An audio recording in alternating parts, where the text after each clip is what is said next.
Students, welcome to INT Palanpur YouTube channel. Tally Prime की essential logic series में आपका स्वागत है। ये है चैप्टर नंबर 5 का पार्ट 6, जो कि बहुत इंपॉर्टेंट चैप्टर होने वाला है क्योंकि हम इसमें बैंक रिकंसाइलमेंट को डिस्कस करने वाले। तो सबसे पहले हम समझते हैं कि बैंक रिकंसाइलमेंट होता क्या है।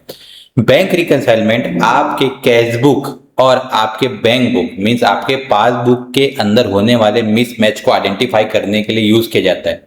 इसके साथ साथ ये आपके टैली के ट्रांजैक्शंस और आपके रियल लाइफ मींस बैंक के ट्रांजैक्शंस को ऑथेंटिसिटी प्रोवाइड करने के लिए भी जनरेट किया जाता है।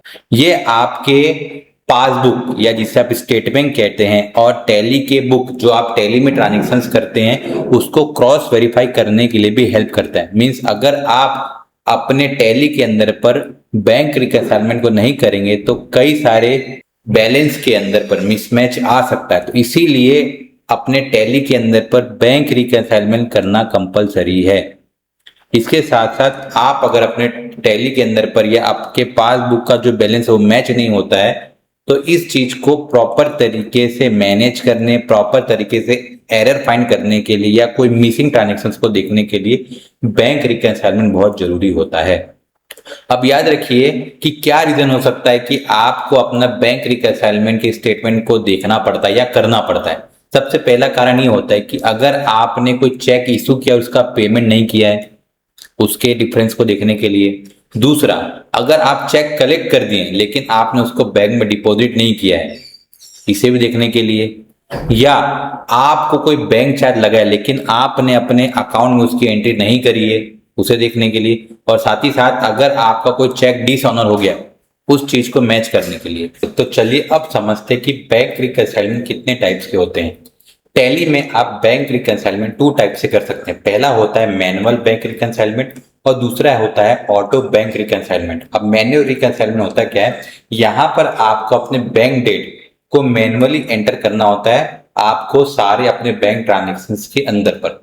और दूसरा, अगर कोई अकाउंटेंट टैली मैनेज कर रहा है तो उसे अपने बैंक के स्टेटमेंट और टैली बुक के सारे एंट्री को मैनुअली चेक करना पड़ता है जिससे ये टाइम टेकन हो सकता है।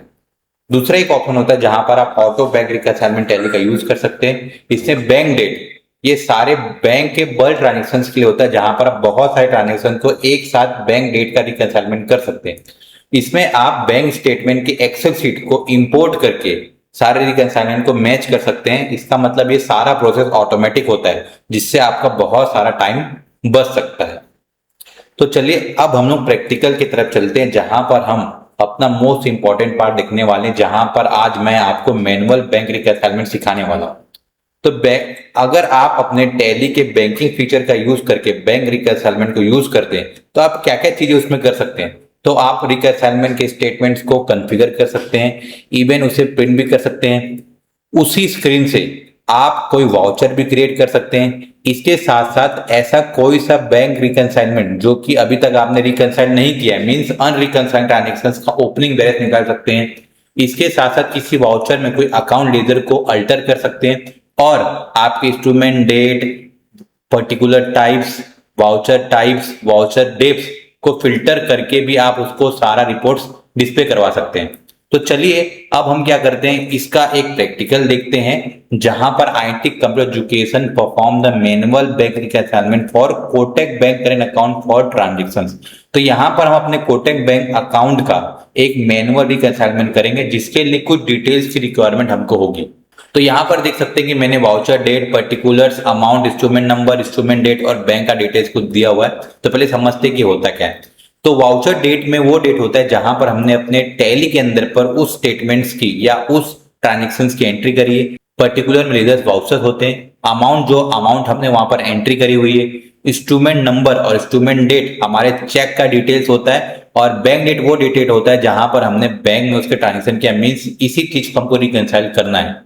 ओके, तो चलिए इसके लिए हम चलते हैं हमारे टैली के अंदर और इसके लिए आपको चले जाना है अपने बैंकिंग के अंदर पर और फिर आपको बैंक एक्टिविटी में चले जाना है। देन यहाँ पर आपको 2 अकाउंट दिख रहे होंगे, कोटक बैंक अकाउंट और एसबीआई बैंक अकाउंट। तो हमको सेलेक्ट कर देना है कोटक बैंक और यहाँ पर by default automatic big bank reconcilement का प्रोसेस को दिखता है। तो लेकिन हमको यहाँ पर मैनुअल रिकंसाइलमेंट का ऑप्शन को सिलेक्ट करना है, तो उसके लिए आप Alt+R दबा दीजिए। तो यहाँ पर आपके लिए मैनुअल रिकंसाइलमेंट का ऑप्शन खुल जाएगा। तो यहाँ पर आप देख सकते हैं कि आपका वाउचर डेट, पर्टिकुलर्स में account details, instrument number, instrument date, bank date, deposit और विड्रॉल का ऑप्शन आ रहा है, जहां पर बैंक डेट ब्लैंक है। अगर आप नीचे के साइड देखते हैं तो balance as per company book के हिसाब से हमारा बैलेंस है 8,24,055 रुपीज, लेकिन अभी डिफरेंस आ रहा है जो कि अवेलेबल ओनली इन बुक वो है 10,50,555 रुपीज। तो डिफरेंस कुल टोटल है 2,34,500 रुपए का। तो अब हमको डिफरेंस को क्लियर करना है और एक्सपेक्टेड बैंक बैलेंस एज पर 25 जून 25 यहां पर हमको सबमिट करना है। तो चलिए इसे कैसे करना है तो मैं आपको करके बताता हूं। सबसे फर्स्ट ट्रांजेक्शन हमारा है एसबीआई करेंट अकाउंट, जो कि लगभग 1 लाख अमाउंट का है। उसका बैंक डेट है 5 अप्रैल। तो इसको हमको मैन्युअली टाइप करना हो, तो चलिए मैं इसे टाइप करता हूं बैंक डेट के नीचे। तो 5 अप्रैल में टाइप करता हूं और इसके साथ साथ मुझे सारे बैंक डिटेल को मैनुअल यहां पर डालना पड़ेगा। बैंक डेट डालने के बाद ये सारा रिकंसाइलमेंट हो जाएगा। तो मैं सारे डेट को डालकर आपसे मिलता हूं।